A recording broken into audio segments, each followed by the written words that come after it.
Look at this oh, there's a blonde Barbie, Hannah Spencer.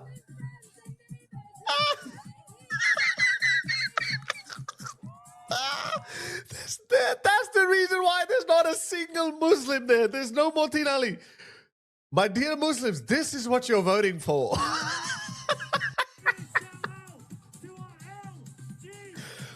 That is so gay. Oh.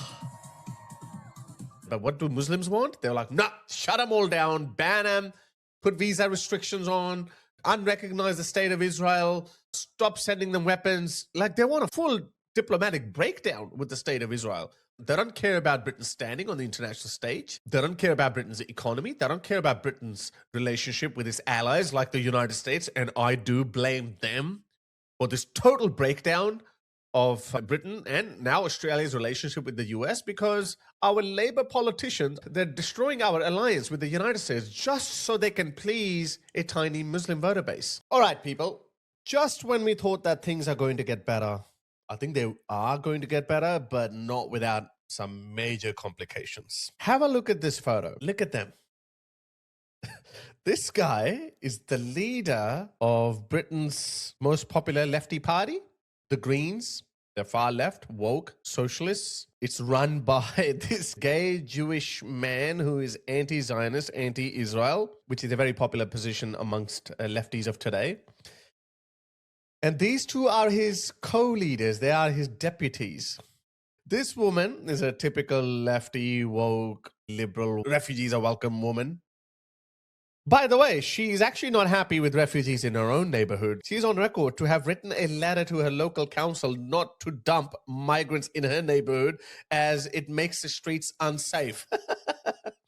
But they want refugees to come into England from all over the world, but just not in my neighborhood, okay? Yeah, all right, got it. But even more troubling is this guy. He is a full-blown Islamist, okay? He's not your lipstick Muslim, a moderate Muslim, a Muslim we could say, you know what, maybe he doesn't believe in Islam, maybe he doesn't know about Islam.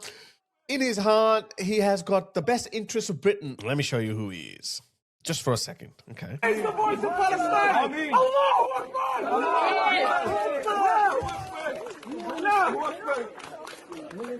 Look at the men he's surrounding by. I don't see any gay transgender men, women. So we can't really laugh it off anymore because, have a look at this. Reform is the most popular party. It's a right-wing party. But a close second to Reform is the Greens party. Oh, they're tying with Tories. Okay. Well, Labour has fallen further below Tories. Lib Dem play. Well, I don't know when Rupert Lowe's Restore would start showing up in these polls, but hopefully sooner rather than later. And I know as much as Rupert Lowe and Nigel Farage hate each other, they're going to have to sort things out. Otherwise, the Greens and Labour, they will form a coalition at some point, and even Lib Dem. It's going to happen. And there's a lesson to be learned for Australia as well.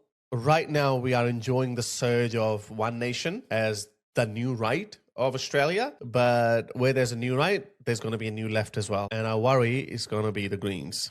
It's going to be the Greens in Australia. And boy, oh boy, they're just as wacky as the people in Britain. I just can't wrap my head around Zach Polensky's mindset. Surely you can't be that gullible in this day and age. Maybe he's thinking that I'm going to use the Muslim vote and then at the end I'll stick true to my LGBTQ, feminist, all those modern Western liberal ideals. Maybe that's what he thinks. These guys are Marxist socialists, yeah? Islam doesn't even believe in Marxism or socialism. Islam actually hates that. Islam is a very aggressively capitalistic society, okay? Maybe not in the Western sense. Its banking system is completely different. So maybe they could find some common ground because these Marxists also hate modern Western banking system that they believe is exploitative, and to some degree, it can be exploitative. But our entire economy is built on those banking principles, so it's difficult. They did manage to pull in a lot of people. Have a look at this. They say that it was 500,000 people, but come on, it wasn't 500,000 people. That's all there is. The Met reckons it was 50,000 people, but it's irrelevant. I'd say, okay, well done, good effort, okay? But if you really want to see what people in the millions look like, this is Tommy Robinson's Unite the Kingdom rally a few months ago. And you can see how big it is. It went all the way. Look at this. It's all the way. It's everywhere. Here's another angle. Just one tiny snapshot. The Met said at that time that it was about 300,000 people. I reckon it was about 1 million people. Again, I don't know. I was looking and listening to other people. And Tommy Robinson reckons it was 3 million people. So the truth is somewhere in the middle, maybe 1 million people, okay? Everyone loves to slightly exaggerate the numbers. But have a look at this. Not a single Muslim in sight. Have a look at this. There's one black woman. Fair enough. There'd be plenty of those. There's one black lady here. There's one. It's a multicultural event, by the way. Look at this, Zach Palensky.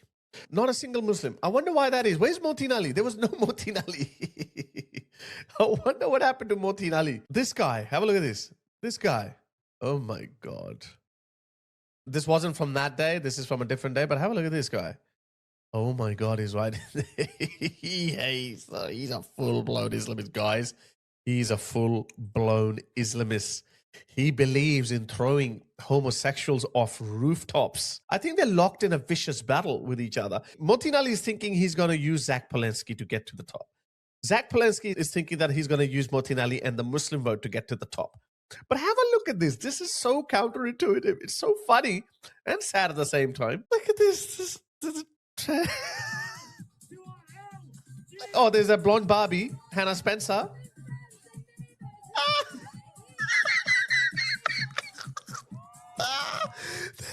That's the reason why there's not a single Muslim there. There's no Motin Ali. My dear Muslims, this is what you're voting for.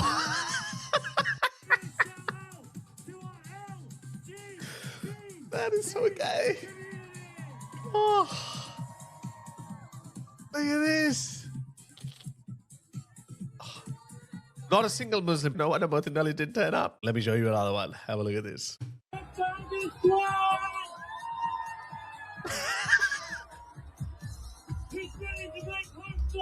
A lot of grinding happening. Look at this, see? I'm not exaggerating. Have a look at this from the other angle. There are no Muslims in there. Have a look at this. That's them dancing. That's Zach Palensky and Hannah Spencer and some male strippers dancing. Look at this. Oh my goodness. Not a single Muslim. And they are going to be voting for this guy. Oh my God. What is happening? Surely, my dear Muslim, you can't be supporting this. But that actually gives you another insight into the mindset of British Muslims, that they would vote for this, which is completely antithetical to their belief system, just to undermine British society or the British democratic system.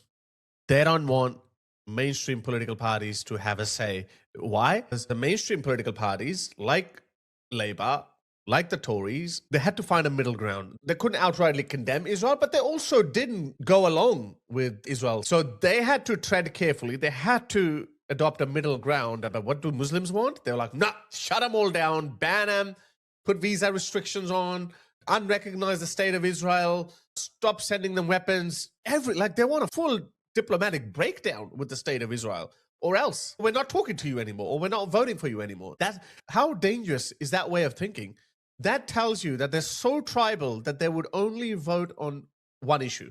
That's it. They're not worried about any other issue. They don't care about Britain's standing on the international stage. They don't care about Britain's economy. They don't care about Britain's relationship with its allies like the United States. And I do blame them for this total breakdown of Britain and now Australia's relationship with the US, because our Labour politicians, they're destroying our alliance with the United States just so they can please a tiny Muslim voter base. So that just gives you a bit of an insight. They will bring down the whole of the United Kingdom because they don't care about the UK. They care about Islam. They've told you 1 million times before.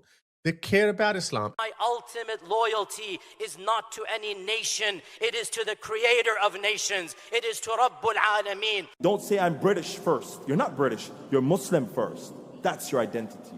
Does that make sense? And the more Muslim politics dominates mainstream British politics, the more Britain is going to look like a third world Muslim country. It's just inevitable. Third world countries are third world because of their people, because of their politics, because of their values. And when you import those values, those politics into high trust, prosperous, developed countries like Britain and Australia, then you're not going to remain prosperous and developed for long. But having said that, Reform and Restore are doing well, but these guys are coming too.